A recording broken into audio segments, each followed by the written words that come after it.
Section 15 से 20 तक place of sewing की बात करता है, जिसमें सेक्शन 15 प्यूकनरी जुरिडिक्शन की बात करता है और सेक्शन 16 से 20 तक ट्यूटोरियल जुरिडिक्शन की बात करता है। Jurisdiction means competency of court to entertain and decide the suit.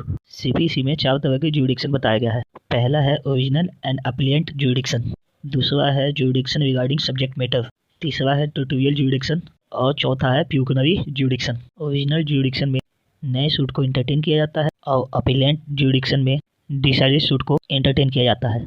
Her court को हर एक मामले की कार्रवाई करने की अधिकार नहीं होती है। जैसे में स्मॉल कॉज कोर्ट के पास specific performance of contract, petition of immovable property, reduction of mortgage का अधिकार नहीं होता है। इस तरीके से सब्जेक्ट मैटर के आधार पर जुरिडिक्शन बटा हुआ है। टेरिटोरियल जुरिडिक्शन में रीजन के हिसाब से जुरिडिक्शन कोर्ट के बीच में बटा हुआ होता है। सभी कोर्टों का प्यूकनरी लिमिट सेट किया जाता है जो वैल्यू ऑफ सब्जेक्ट मैटर पर डिपेंड करता है। जैसे में 2 करोड़ के मामले को डिस्ट्रिक्ट कोर्ट में लाया जा सकता है। सेक्शन 15 प्यूकनरी जुरिडिक्शन की बात करता है, जिसका उद्देश्य है कि हायर ग्रेड के कोर्ट पे सूटों का ओवरबर्डन ना हो और पार्टी और विटनेस के कन्वीनियंस के लिए इस सेक्शन को लाया गया। ये सेक्शन बताता है कि कोई भी सूट सबसे पहले लोवेस्ट ग्रेड के कॉम्पिटेंट कोर्ट में इंस्टीट्यूट किया जाएगा। यदि कोई सूट हायर ग्रेड के कोर्ट में इंस्टीट्यूट किया गया है तो सीपीसी की ऑर्डर 7 रूल 10 से उसे लोएस्ट ग्रेड के कॉम्पिटेंट कोर्ट के पास भेजा जाएगा। यदि कोई सूट किसी कोर्ट में लगाया गया है और उसके वैल्यू में सब्सिक्वेंट चेंजेज आ जाते हैं तो जुरिडिक्शन पे कोई प्रभाव नहीं पड़ेगा। लेकिन ध्यान रखना होगा कि स्टार्टिंग में जिस कोर्ट में सूट लगाया गया है वो प्यूकनरी लिमिट के अंदर ही हो।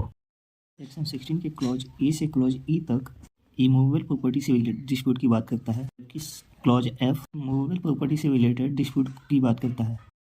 क्लॉज ए के अनुसार यदि किसी इमूवेबल प्रॉपर्टी से रिलेटेड डिस्प्यूट हो तो प्रॉपर्टी जिस कोर्ट के ट्यूटोरियल जुरिडिक्शन के अंदर फाल करती होगी उसी कोर्ट में सूट फाइल किया जाएगा। क्लॉज बी के अनुसार यदि किसी इमूवेबल प्रॉपर्टी से रिलेटेड पिटीशन फाइल करना हो तो प्रॉपर्टी जिस कोर्ट के ट्यूटोरियल जुरिडिक्शन के अंदर फाइल करती होगी उसी कोर्ट में पिटीशन फाइल किया जाएगा।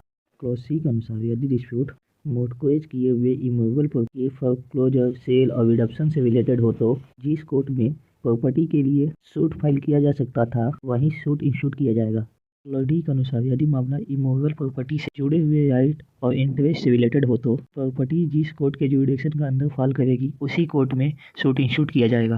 सेक्शन ई के अनुसार यदि मामला for the claiming of compensation by plaintiff for tort in easement हो तो जिस कोर्ट में प्रॉपर्टी फाइल करेगी उसी कोर्ट में सूट फाइल किया जाएगा।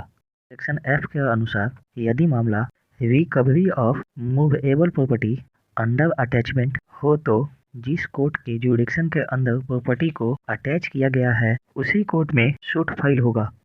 सेक्शन 16 के प्रोवाइजो में एक एक्सेप्शन दिया गया है जिसके अनुसार यदि सूट इमूवेबल प्रॉपर्टी के कॉम्पनसेशन से रिलेटेड है और रिलीफ डिफेंडेंट के पर्सनल प्रॉपर्टी को बेचकर देनी हो तो प्रॉपर्टी जिस कोर्ट के जुरिडिक्शन के अंदर फाइल करती हो या जहां डिफेंडेंट रहता हो, बिजनेस करता हो या काम करता हो वो प्लेस जिस कोर्ट के जुरिडिक्शन के अंदर पड़ता हो उसी कोर्ट में सूट फाइल किया जाएगा।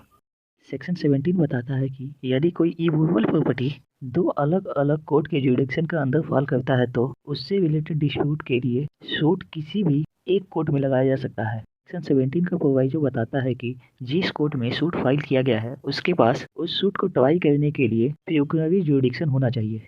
Shrimati Janki Devi versus Munni Lal and others के केस में कोर्ट ने बताया कि सेक्शन 17 एक प्रॉपर गाइडलाइन प्रोवाइड करता है। सेक्शन 18 ऐसे सिचुएशन की बात करता है जहां local limit of jurisdiction uncertain हो। 18(1) के अनुसार जहां ट्यूटोरियल जुरिडिक्शन अनसर्टेन हो और कोर्ट सर्टिफाइड हो वहां पे कोर्ट एक स्टेटमेंट रिकॉर्ड करके ट्रायल कर सकती है और उस कोर्ट के द्वारा दी गई डिग्री वैलिड डिग्री मानी जाएगी। 18(1) का प्रोवाइजो कोर्ट की कॉम्पिटेंसी की बात करता है। सेक्शन 18(2) बताता है कि यदि कोई कोर्ट बिना अनसर्टेनिटी ऑफ जुरिडिक्शन का स्टेटमेंट रिकॉर्ड किए कोई डिग्री पास कर देती है और यदि उस डिग्री को अपील या रिवीजन के माध्यम से चैलेंज किया जाता है तो अपीलेंट कोर्ट या रिवीजन कोर्ट इसे अलाउ नहीं करेगी। लेकिन ऑब्जेक्शन फर्स्ट इंस्टेंस पे किया गया हो और डिग्री में फेलियर ऑफ जस्टिस हो तो डिग्री नल एंड वाइड माना जाएगा। सेक्शन 19 के अनुसार यदि किसी मूवेबल प्रॉपर्टी या पर्सन को पहुंचाए गए नुकसान के लिए कंपनसेशन क्लेम करना हो तो जहां रॉन्ग कमिट किया गया है या जहां डिफेंडेंट रहता हो या जहां डिफेंडेंट बिजनेस करता हो या जहां डिफेंडेंट काम करता हो, वो जगह जिस कोर्ट के जुरिडिक्शन में पड़ेगा उसी कोर्ट के अंदर सूट फाइल किया जाएगा। सेक्शन 20 उन सारे मामलों को कवर करेगा जो सेक्शन 16 से लेकर सेक्शन 19 तक में कवर नहीं हुए।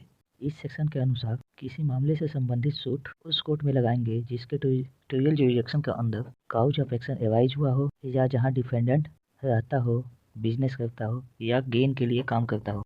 सेक्शन 20 का एक्सप्लेनेशन बताता है कि कॉर्पोरेशन के केस में प्रिंसिपल ऑफिस और सब ऑर्डिनरी ऑफिस को place for carrying on business consider किया जाएगा।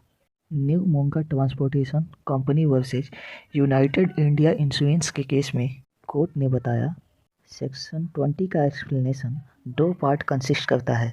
पहले पार्ट में सोल और principal office at a particular place की बात की गई है और दूसरे पार्ट में principal office at one place and subordinate office at another place की बात की गई है।